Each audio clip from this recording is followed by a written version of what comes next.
Ndagusuje wowe nkurikiye kuri Rama Family, nkwifurije ibyiza, nkwifurije kugira ubuzima buzira umuze. Niyo ntego yanjye ahangaha nyine kuri Rama Family, kandi nguhaye ikaze nawe udukurikiye. Imana iguhe umugisha.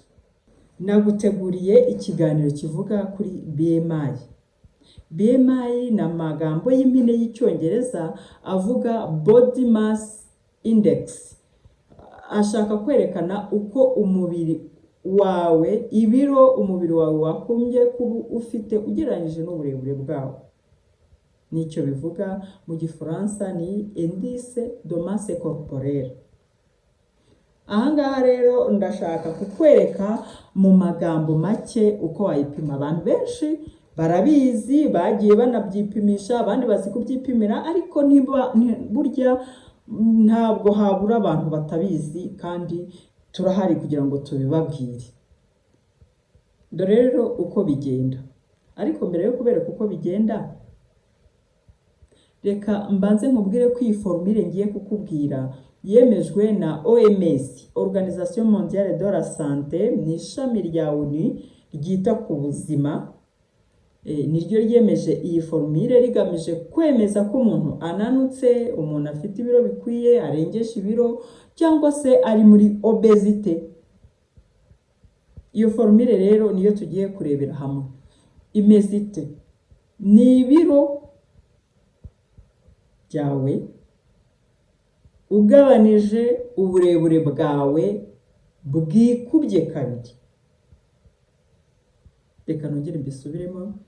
Ni ibiro byawe ugabanyije uburebure bwawe o kare. Ninzanamo za kare nabyo hari abantu batari bubyumve. Ni ibiro byawe ugabanije uburebure bwawe gukuba uburebure bwawe. Tugiye gufata urugero rworoshye.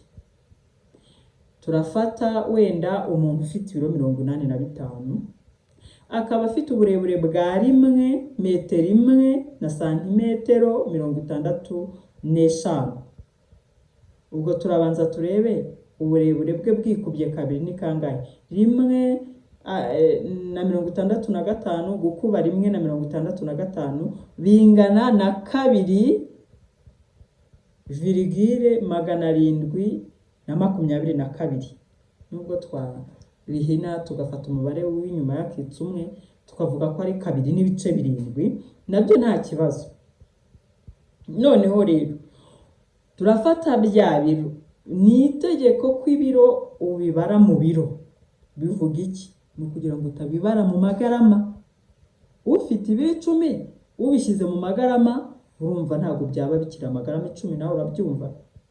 N'uburebure ububara muri metero, ntabwo ubara muri santimetero. Ni ukuvuga ngo wa muntu dufatiyeho urugero afite 1 na 65, ariko ubishyize muri santimetre byaba 165. Bivuga iki rero? Bivuga ko ugomba gukomeza kubara muri metero ni 1,65.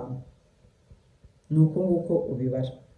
Tumaze rero kubipima, kugabanya gufata 85 tukagabanya 2,7 twabonye 31,2.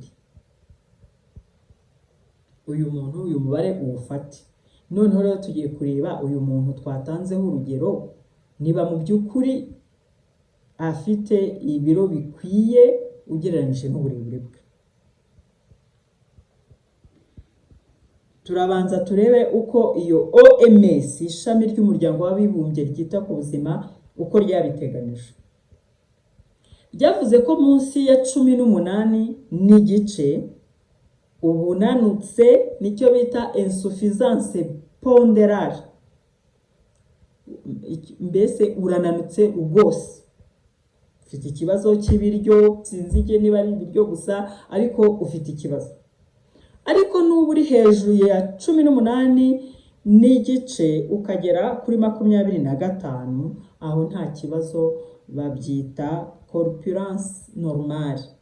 Nta kibazo rwose, uraba uri mu mujyo mwiza, uraba uri mwayene mbese, tubyite gutyo. Noneho nuva hejuru nujya kuri 25 ukazamuka ukagera kuri 30, uraba ari siripuwa. Ni ukuvuga ngo uraba ufite ibiro birenze ibyo wakabaye ufite, gusa naho bagarukira. Noneho tugiye hejuru ya 30, ari naho twasanze wa muntu wacu. Kuva kuri 30 kugeza kuri 34 n'ibice 9 ni obesite modere. Bivuga ngo ni obesite iri muri classe ya mbere, irakihanganirwa. Noneho nuva kuri 35 ukagera kuri 39 n'igice, noneho iyo yo ni obesite severe cyangwa se ni obesite ikabije. Ubwo ni muri classe ya kabiri, obesite muri classe ya kabiri. Noneho hakaba n'abarengeje, abangana cyangwa barengeje 40, BMI ya 40.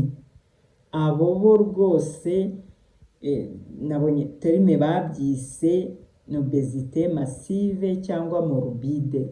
Ahangaha nyine umenye kuri kwerekeza inzira yo gusezera ku buzima, ni inzira mbi mbese y'ibibazo.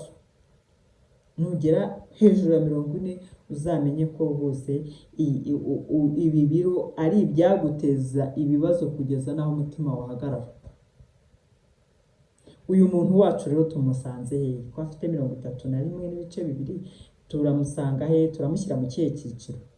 Turamushyira mu cyiciro cya obesite modere. Obesite nyine yo mu bwoko bwa mbere idakabije, ariko byanze bikunze yitwa obesite. Hahandi ibarwa nyine hagati ya 30 na 34 n'ibice 9.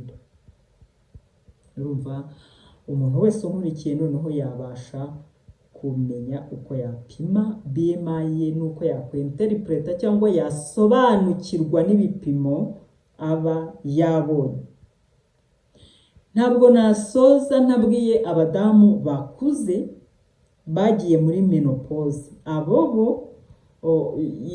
bagaragaje ko abo bakunda kugira ibiro byinshi, bakisanga nyine muri za obesite, BMI yabo ikaba hejuru kubera yuko ngo batakaza karori nkeya ugereranyije n'izo babinjiza. Ubwo mu kiganiro kizakurikiraho nzashaka umwanya ndebe mbisome, ndebe icyo abantu bari hejuru y'imyaka 50 ibintu bakwiye kuba barya, n'ibintu bakwiye kugabanya, ndetse n'ibintu bakwiye kureka burundu. Ndagushimiye wowe wankurikiye, Imana iguhe umugisha kandi nkwifurije ihirwe muri byose.